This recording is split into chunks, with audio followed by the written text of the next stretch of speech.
Come on now. Hands.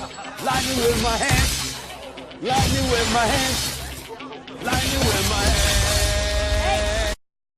See, I am a simple college student living alone in an apartment. I was very enthusiastic about the release of Pokemon Heart Gold and Soul Silver here in the States. I purposely locked myself out of all media and the internet. Aside for school purposes, that means no 4chan, no V, no Bumblepedia, etc.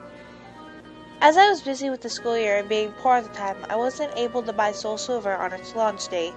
After my school year ended, I ordered Soul Silver on Amazon. However, it would take a week for it to arrive. I decided that during the time I would replay my Crystal version on my Game Boy Color. However, I realized that not long ago my mom threw it away because I told her the save went dead, and I was very upset about it then. She also threw away my Silver version, so all I have is my Game Boy Color. As such, I sat out the GameStop and bought a used Silver version, as it's the only Pokemon game left that they have for the GVC, $10. Fairly cheap. I went home and started it up for a not-just-alien trip. However, that's where things started to get bizarre, and most likely the reason why you read this. The Game Freak logo started up as normal, but it froze there. I thought the card was errored or something, so I turned it off and on. The same thing happened. I tried pressing A and start over and over again, and all the buttons eventually. The logo vanished.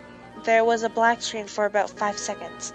Suddenly, rather than going to the usual menu screen, I was already in the game, in a previous saved file, which was odd, as I was expecting all these cards to have been wiped by the poor battery. Either way, I wasn't complaining, as I would have chosen the continue option to see what the previous guy did anyways. First off, I checked his trainer information. His name was just ... He didn't have much originality.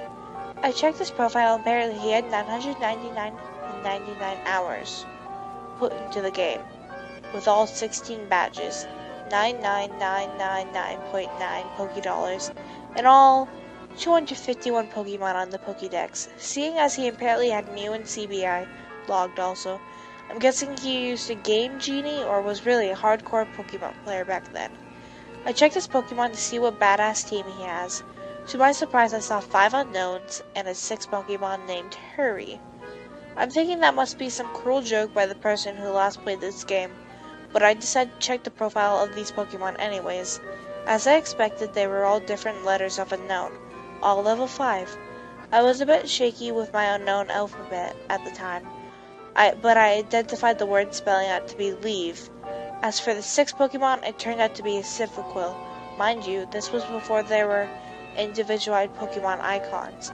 There was a Cyndaquil like normal, but it was level 5 with only 1 HP left, with 2 attacks, Leer, Flash.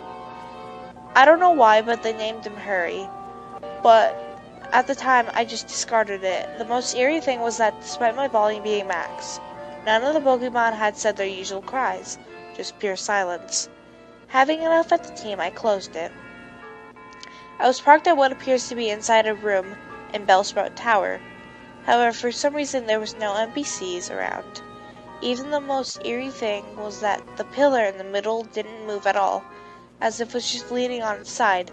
There was no music at all, and there was no exit or ladder, or at least I thought there wasn't. I walked around for a few minutes, but can't seem to find the way out.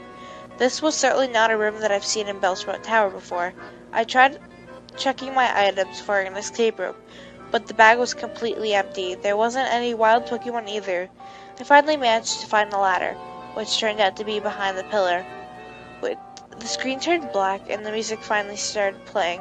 I had a sudden chill as I recognized the melody. I heard the theme you hear when you listen to the radio afterwards, where the unknowns are at.